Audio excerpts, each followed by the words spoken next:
Oke teman-teman, Assalamualaikum warahmatullahi wabarakatuh.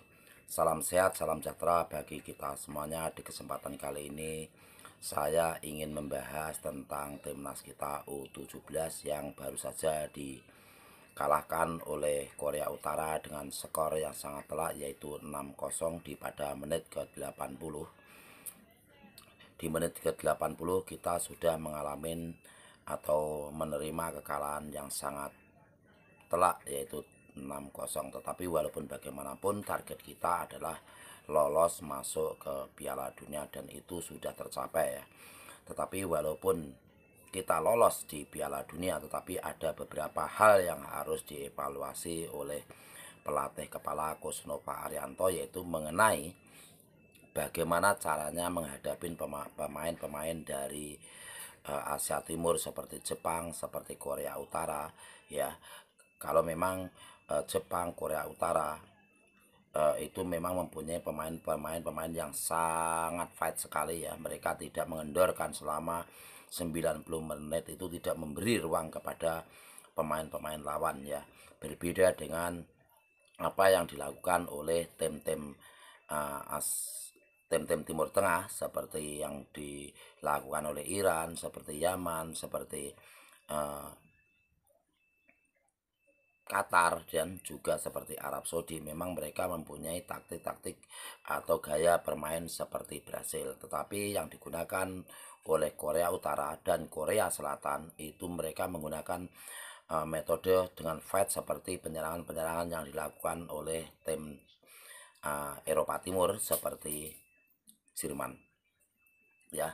Dan pemain-pemain kita kebanyakan meniru gaya yang dilakukan oleh Brasil, termasuk seperti Arab Saudi juga menggunakan permainan seperti Brasil ya.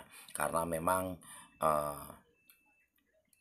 negara kita atau pemain-pemain kita itu orangnya sangat pendek-pendek. Mengenai fisik memang sangat kekurangan sekali atau kewalahan sekali kita ketika dibandingkan dari Korea Utara. Dari segi fisik ketinggiannya pun sangat berbeda jauh ya teman-teman, dan ini kita harus mengakui keunggulan Korea Utara dengan skor 6-0 ya.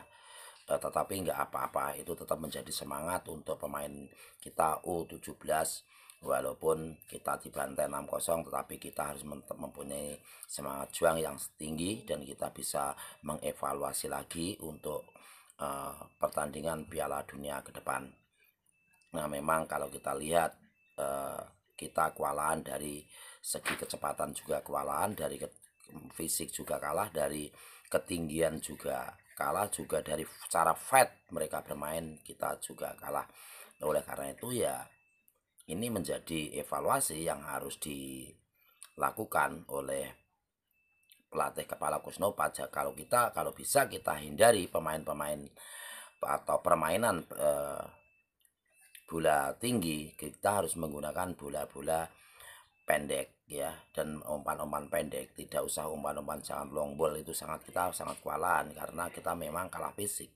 Tetapi mungkin ini sudah terjadi ya, kita sudah kalah 6-0, jadi tidak ada karena sudah tidak ada jalan lain lagi kecuali kita melakukan hal menyerang seperti yang dilakukan oleh timnas U17 kita sekarang. Walaupun kita melakukan counter attack ya, lalu kita kena serangan balik dan akhirnya kita kemasukan gol lagi. Tetapi yang harus kita evaluasi adalah dari segi tendangan sudut ya. Ketika tendangan sudut kita selalu salah antisipasi dan kita harus kemasukan bola itu seharusnya kalau di belakang itu lebih baik daripada berbahaya dibuang keluar ya, bukan dimasukkan ke dalam. Kalau dimasukkan ke dalam, karena yang kita khawatirkan yang menerima bola itu adalah pemain lawan, seperti yang gol yang terakhir, yang gol yang ke-6 itu seharusnya dibuang keluar bola itu sehingga tidak mental ke pemain lawan yang akhirnya ditendang langsung masuk seperti itu.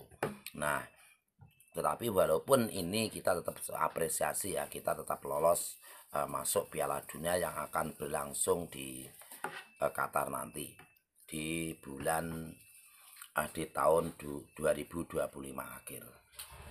Tetapi itu tadi kita harus mengevaluasi lagi beberapa pemain jangan terlalu lama memegang bola. Dilihat pemainnya dulu ya. ketika kita melawan pemain-pemain dari Timur Tengah, pemain-pemain dari Asia Tenggara, kita bisa menggunakan apa yang dilakukan oleh timnas, yaitu dengan cara memegang bola agak lama.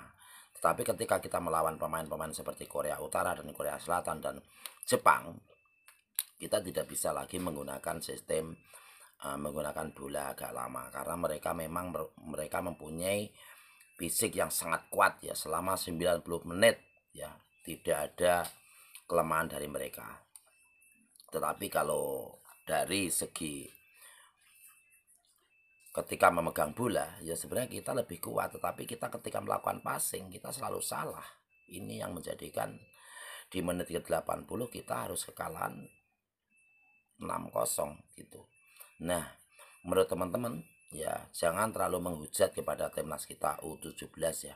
Mereka sudah berjuang mati-matian untuk lolos ke Piala Dunia dan itu tercapai, walaupun di dalam Piala Asia kita gagal. Kita hanya mampu masuk ke perempat final walaupun dikalahkan oleh Korea Utara. Karena memang Korea Utara itu luar biasa, mengalahkan Iran itu sangat telak, yaitu 4-1.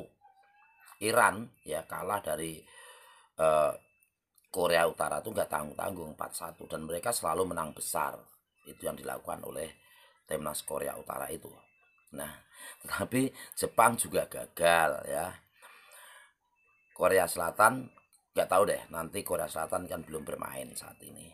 Tetapi kalau Jepang sudah kalah adu penalti melawan Arab Saudi, dan timnas kita Indonesia juga udah gagal ya melaju ke babak berikutnya, yaitu babak semifinal. Kita harus terhenti di babak perempat final.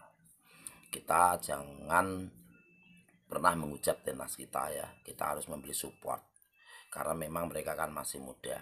Jadi perlu jam terbang yang tinggi, bagaimana caranya menghadapi pemain-pemain yang tinggi ya, bagaimana caranya mengantisipasi bola-bola mati, bagaimana cara mengantisipasi corner kick seperti itu. Tapi ya udahlah, terlanjur kita 6-0 nggak apa-apa. Kita selalu semangat, kita selalu berdoa, dan kita selalu mensupport timnas kita U17.